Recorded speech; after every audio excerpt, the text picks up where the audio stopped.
Marka toko 10. Fampianaran'i Jesosy momba ny fisoram-bady, 1 ka hatramin'ny 12. Ary niainga niala teo Jesosy dia tonga tany amin'ny sisin'ny tanin'ny Jodia sy tany andafin'ny Jordanina, ary nisy vahoaka betsaka indray niangona teo aminy. Koa araka ny fanaony dia nampianatra azy indray izy. Ary nisy fariseo nanatona azy, dia nakafana azy ka nanontany hoe, mahazo misoabady ve ny lehilahy? Ary izy namaly ka nanao taminy hoe, ahoana no nandidiny misesy anareo? Ary hoy izy, navelany misesy hanoratra taratasy fisoram-bady ny lehilahy ka isaobady. Fa hoy Jesosy taminy, ny hamafy ny fonareo no nanoratany zany didy zany ho anareo, fa hatramin'ny fony vao nanaovana izao tontolo izao, dia lasy vavy no nanaovany ny olona. Ary noho izany ny lehilahy dia handao ny rainy sy ny reniny ka hikambana amin'ny vadiny, ary ho nofo ray izy roa. Genesis 2:2-4. Ka dia tsy ho roa intsony izy, fa ho nofo ray ihany. Koa izay nakamban'Andriamanitra dia aoka tsy ampisarahin'olona. Ary no nibita ao an-trany dia nanontany amin'izany koa ny mpianatra. Ary hoy izy taminy, nazovy ny misoabady ka mampakatra vehivavy hafa, dia mijangajanga ka manala baraka ny vadiny. Ary raha vehivavy kosa no misaotra ny lahy ka manambady olon-kafa, dia mijangajanga izy. Mitsodrano ireo ankizy Jesosy. Marka 10, 17 ka hatramin'ny 19. Ary nisy nitondra zazakely ho eo aminy mba hametrahany tanana, fa ny mpianany ny teny mafy ireny. Nefa tezitra Jesosy raha nahita izany ka hoy izy taminy, avelao ny zaza anatina ary aza rarana, fa anto azy ny fanjakan'Andriamanitra. Lazaiko aminareo marina tokoa, nazovy ny tsy handray ny fanjakan'Andriamanitra tahaka ny zaza, dia tsy ho tafiditra aminy akory. Ary nitrotro azy izy, dia nametra tanana taminy ka nitsodrano azy.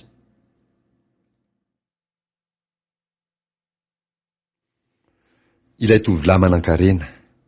Marka 10, 17 ka hatramin'ny 1:30. Ary noho ny vao nivoaka nankeny an-dalana Jesosy, dia nisy olona anankiray niazakazaka nanatona ka nandohalika teo anatrehany ary nanontany azy hoe, mpampianatra tsara, inona no hataoko handovako fiainana mandrakizay? Ary hoy Jesosy taminy, nahoana no ataonao hoe tsara? Tsy misy tsara fa tsy iray ihany, dia Andriamanitra. Fantatrao ny didy hoe, aza mamono olona, aza mijangajanga, aza mangalatra, aza mety ho vavolombelona mandanga, aza manambaka, manajany rainao sy ny reninao. Ary hoy izy taminy, mpampianatro, zany rehetra zany efa nitandremako hatry ny fony aho mbola kely. Ary Jesosy nijery azy tsara, dia tia azy ka nanao taminy hoe, diso zavatra ray loha ianao, mandehana amin'dio izay rehetra nananao ka omeo ny malahelo, dia anana rakitra any an-danitra ianao, ary avy anaraka. Dia nanjombona tery ny tarehiny tamin'izany teny izany, ka niala tamin'ny alahelo izy satria nanana rena be. Ny zavatra rehetra dia ain'Andriamanitra. Ary Jesosy nijery manodidina ka nanao tamin'ny mpianany hoe, manao ahoana ny ahasarotry ny hidirany manan-karena amin'ny fanjakan'Andriamanitra? Ary ny mpianatra dia gaga tamin'ny teniny. Fa Jesosy namaly ny ray ka nanao taminy hoe, anaka, manao ahoana ny ahasarotry ny hidirany mahatoky ny harena amin'ny fanjakan'Andriamanitra? Moramora kokoa ny hidirany rameva amin'ny vody fanjaitra no ny hidirany manan-karena amin'ny fanjakan'Andriamanitra. Dia talanjo indrindra izy ka nanao taminy hoe, iza indray no azo vonjena? Fa Jesosy nijery azy ka nanao hoe, raha amin'ny olona dia zavatra tsy hainy izany, fa tsy mba tahaka izany amin'Andriamanitra, fa ny zavatra rehetra dia hain'Andriamanitra.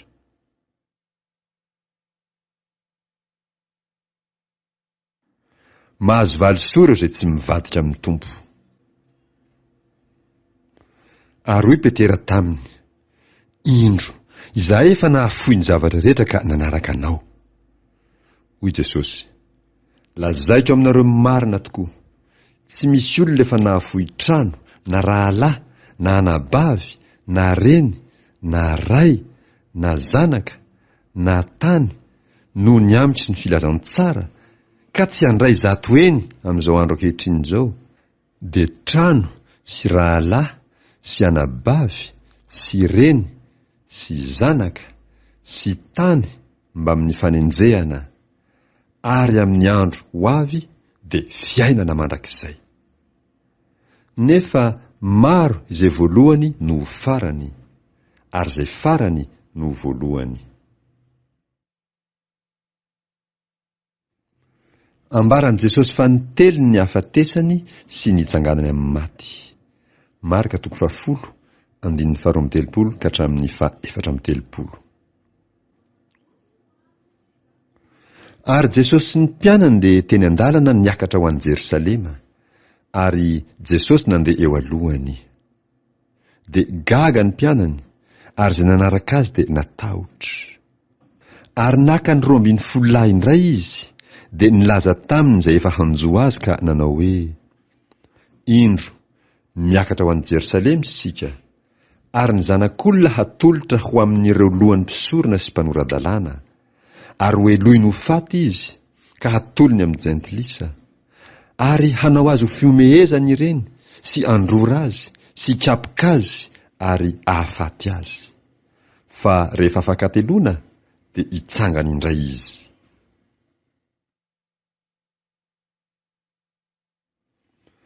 Ny namaliny Kristy ny fanontaniany Jakoba sy Jaona.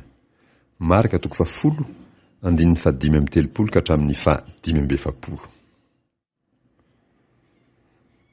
Ary Jakoba sy Jaona, zanak' Zebedio, nanatona an' Jesosy ka nanao taminy hoe, mpampianatro, tianay mba hataonao aminay izay angatrainay aminao.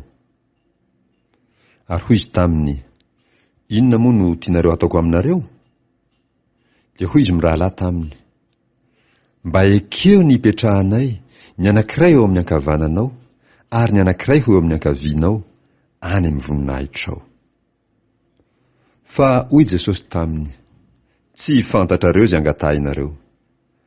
Hainareo va ny hisotro amin'ny kapoaka izay sotroiko, na ny hatao batisa amin'ny batisa izay anaovana ahy batisa? Dia hoy izy mirahalahy taminy, hainay ihany. Ary hoy Jesosy taminy, raha ny kapoaka izay sotroiko, dia hosotroinareo ihany, ary ny batisa izay anaovana ahy batisa, dia anaovana anareo ihany. Fa ny hipetraka eo an-tanako ankavanana, na eo an-tanako ankavia kosa, dia tsy ahy ny hanome izany, fa izay nanamboarana izany no omena.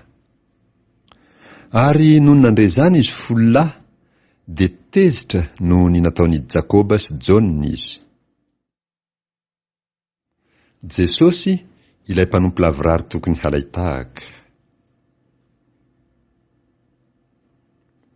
Fa Jesosy niantso azy anatin'azy, ka nanao taminy hoe, fantatrareo fa izay ekeny jentilisa ho mpanapaka dia mampanompo azy, ary ny lehibeny dia mifehy azy.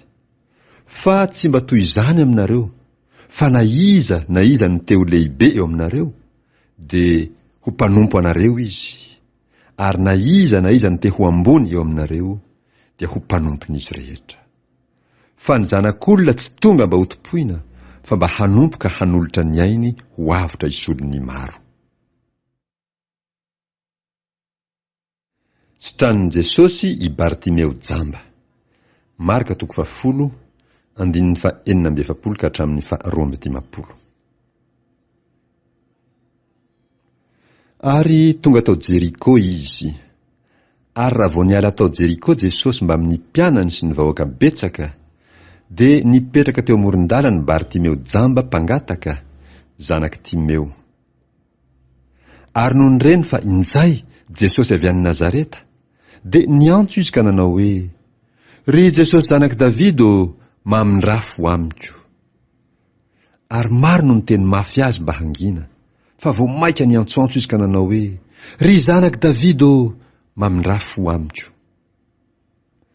Ary Jesosy nijanona dia nanao hoe: antsoa ilay jamba. Ary ny olona niantso azy ka nanao taminy hoe: matiky, mitsangana, miantso anao izy. Dia nanary ny lambany izy ka niantsambatra nakeo amin'i Jesosy. Ary Jesosy namaly azy hoe: inona no tianao ataoko aminao? Ary hoy ilay jamba taminy: rabony eo, ny mba hampahiratina ny masoko. Ary hoy Jesosy taminy: mandeha any ianao, ny finoanao no efa namonjy anao. Dia nahiratra niaraka tamin'izay ny masony ka nanaraka an' Jesosy teny an-dalana izy.